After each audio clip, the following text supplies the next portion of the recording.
These footprints are of Babe Ruth. We took these from the MLB Hall of Fame and we cast it in bronze. So you have these two statues here. That is Babe Ruth and Lou Gehrig. This was actually added this year. That's actually Chip's wedding anniversary gift to Joanna, 19 years.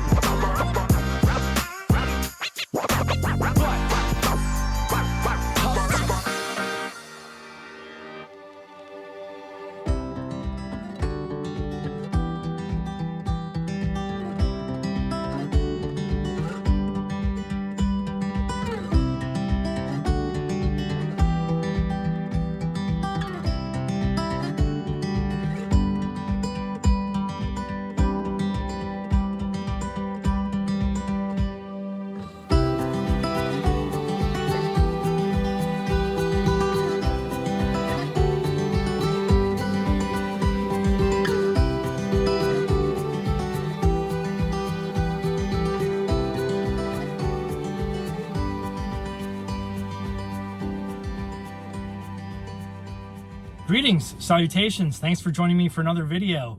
Today we definitely have a fun one. We are at the Supercharger here in Waco, Texas, and we're about 5 minutes away from heading to Magnolia Market and visiting the whole complex that Chip and Joanna Gaines built. We're also going to be getting a tour of the entire grounds there and kind of some history about how it all happened. So I'm going to charge up here for probably another 30 minutes or so before heading over there, and then I just want to make sure I have enough charge to get back to Austin as soon as the tour is over with. So thanks a lot for coming along for the ride, and I will see you over at Magnolia Market.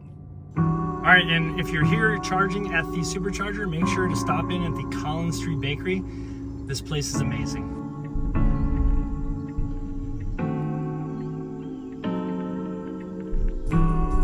In 500 feet, your destination will be on the left.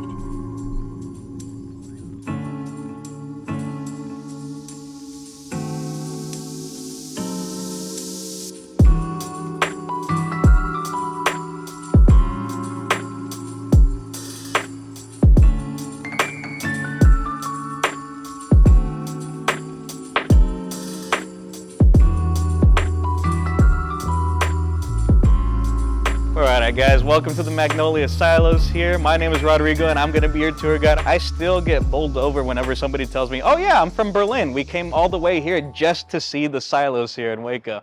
It kind of boggles my mind because I've been here around since 2000, 2003. Drastically different Waco. But let's talk a little bit about that history. But before then, Fixer Upper, Chip and Joanna started that around 2013. They were approached by HGTV. But Magnolia itself actually started well before that. The first Magnolia store actually opened here in Waco in 2003. And Joanna had actually opened it on and off again just as a place where she found different antiques and things around the world where she just wanted to sell it. Unfortunately, Waco just really wasn't at that place yet where a specialty store like that could really hold its own. So it was on and off again. It would open, it would close in 2003. So during that time, that's when she started doing Fixer Uppers, and that's when she started making her blog that grabbed the attention of HGTV to then give them the show. Hi, we are Chip and Joanna Gaines, and we own a company in Waco, Texas called Magnolia Homes.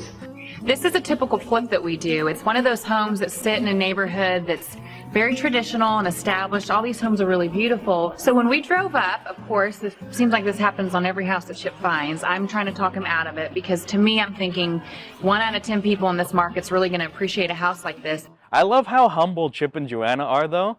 Because when they were approached by the show, they're like, if anybody wants to see us, sure, like you can film the pilot. I don't think it's going to be that big.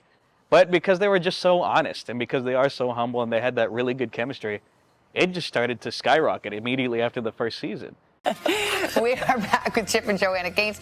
We've been waiting for them all morning, but actually for many years. Yes, we have. They are one of the country's most recognizable couples. That little store that needed to be closed on and off again went to being sold out weekly. So with all of that in mind, especially with the success of Fixer Upper, they realized we need a bigger store. Especially the little store that we still have, it's still within our family. But now we've gotten so big, it's actually now used for our discount items at the time. But it's called the Little Shop on Bosque. And you can drive by that. That's the original location for Magnolia. But when they were looking for places in Texas to make the market bigger, a lot of people were like, it's obvious, go to Austin. Go to Dallas, go to Houston. These people will love you. You'll have plenty of space, and people will just flock to there. But there's two things. One, Joanna is born and raised here in Waco.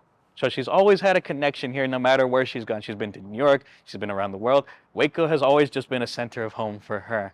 And two, Chip actually went to Baylor as well when he came here, and he fell in love with the place. He really just saw this as a place where there was an opportunity there. And they just have both really bet on Waco a lot, and it's really pulled off. So the biggest bet they pulled off in a while was, let's put our main market here. And a lot of people told them that's foolish. People are just going to go to Austin anyway or Dallas.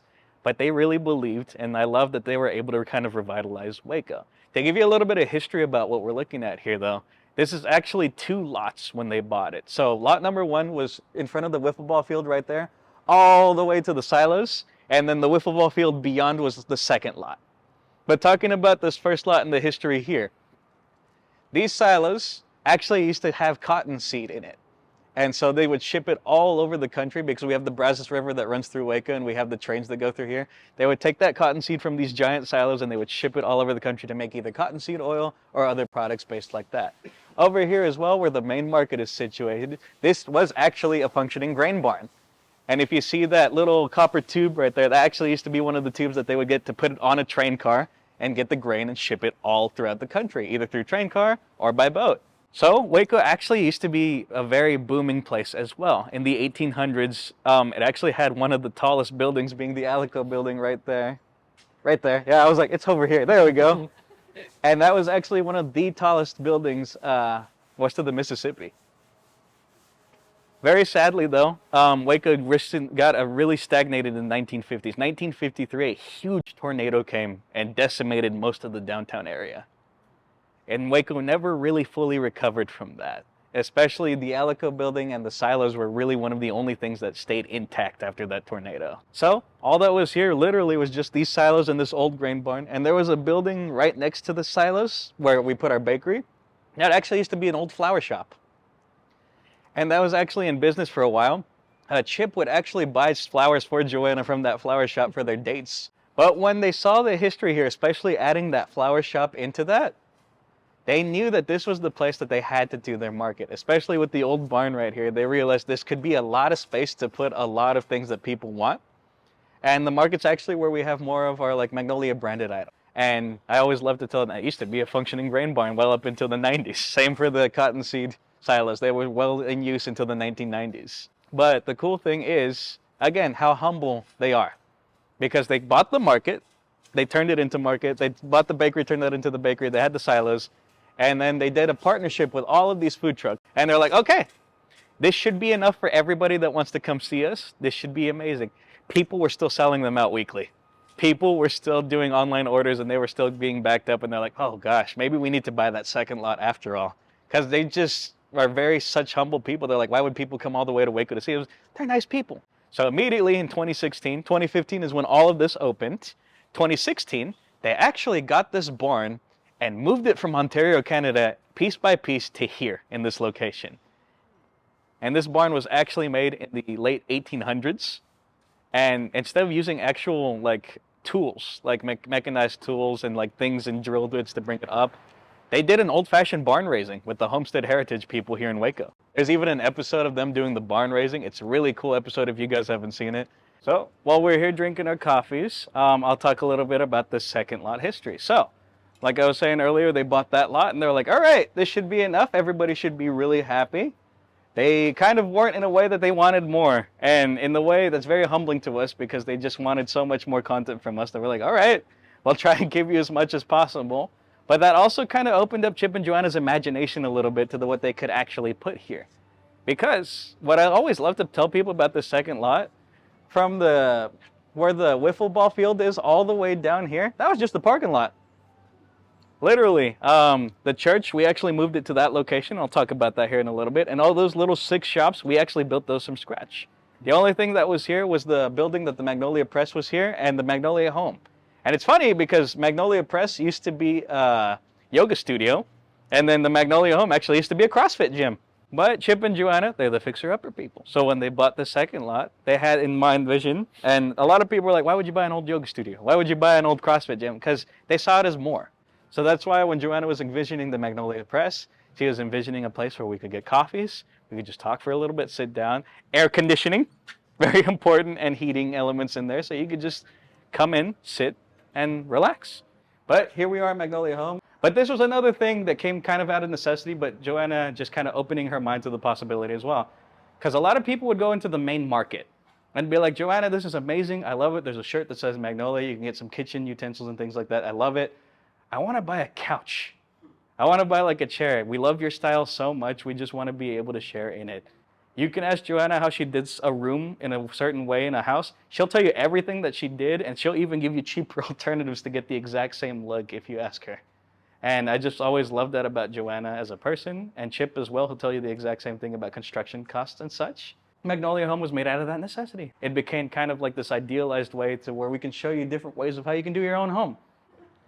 I got a question. Is this the same line as the Target partnership? I'm so glad you asked that. So Joanna was very adamant to keep those separate. Okay. Especially because everything at Target is specific to Target with their partnership. You can only get the Home and Hearth line at Target. Okay. So everything here and at the market completely different. Gotcha. They just wanted to be able to create that. And also, you know, some people, if it was the exact same, they'd be like, why would I go to Magnolia all the way there? We can just buy the Home and Hearth at Target. We looked at the outside of a lot of things. Let's actually go inside something now. Let's go inside that beautiful old church and talk a little bit in there. So welcome to the old church, y'all.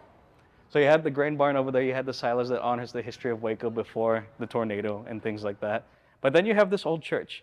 So this old church was actually a mile away in a different location in Waco. This church was actually very abandoned for 30 plus years as well. Very sad. The 1990s after that, there was no congregation in here.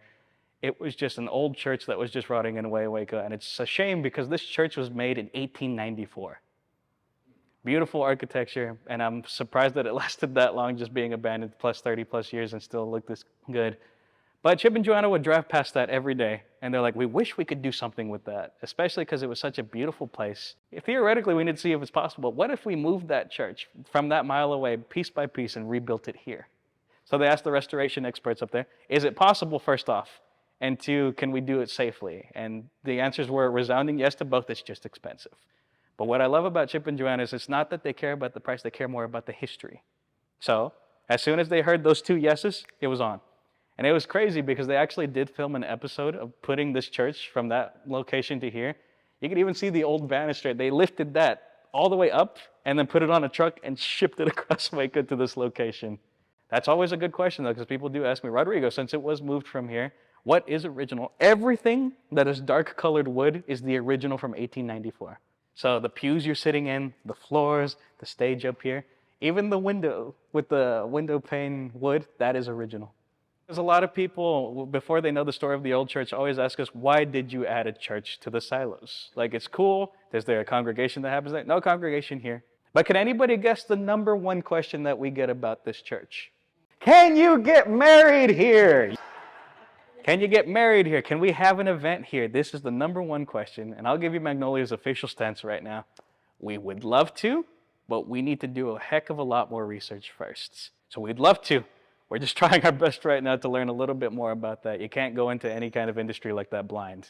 But now that we've had a little bit of time to sit down and relax a little bit, are y'all ready to find out what the wiffle ball field's all about? Let's go out there and let's go see it. But everybody, welcome to the world famous Katy Ballpark wiffle ball fields.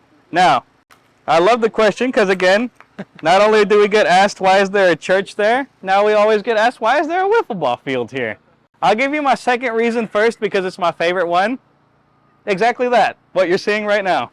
Kids do not want to shop one bit. So the wiffle ball field's here for the kids to just be able to relax and play. And I love it when kids, they don't even know each other. They'll be from other countries, other states. They'll get together and start playing teams. The reason why this is here though, the main reason, way back in the day, this actually used to be the site of Waco's minor league baseball fields. So home plate is where the original home plate used to be.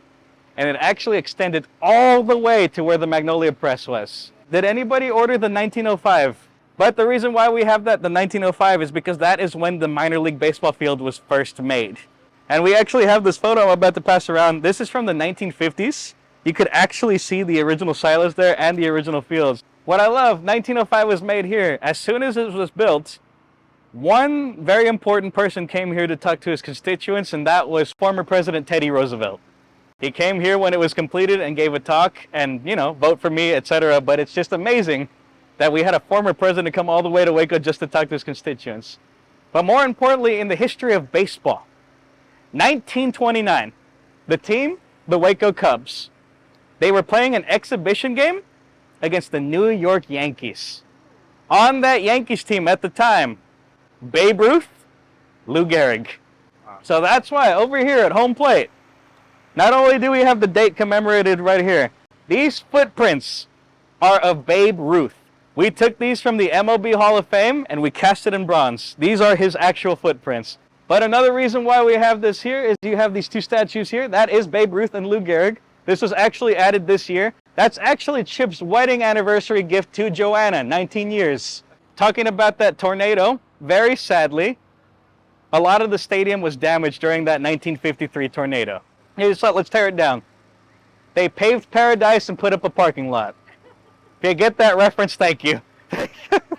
That's why I was like, I need that. But as soon as Chip and Joanna bought this lot, they started doing more research on that, found out about the minor league teams, especially because we actually had two. We had the Waco Cubs and we had the Waco Pirates. So learning about the history, they just found it sad that it was literally paved over that history. So they added this little ballpark as kind of an homage to that. Especially if you didn't know, Chip is a huge baseball fan. He's played his entire life. He even played for Baylor 1 year, and then he was immediately cut. But hey, not only were they able to make something here for the kids, but this is just another reminder of the rich history that Waco has that not a lot of people are aware of. But all right, guys, we're done with the tour. We went through everything. Now you're able to shop and enjoy. Everything's open now. So feel free to walk around. If you have any more questions, I'm more than happy to stick around. But other than that, guys, enjoy the rest of your day. Thank you for coming. Thank you. All right, so that's about it for today's video. I do want to give a shout out to Rodrigo, our tour guide, for just doing an incredible job. And of course to Chip and Joanna for putting together such an amazing place. So I really appreciate you guys watching. If you enjoyed this episode and want to see more like it, please hit the like button and subscribe if you haven't already. And I will see you in the next travel, quick tip, or review video. Thanks for watching.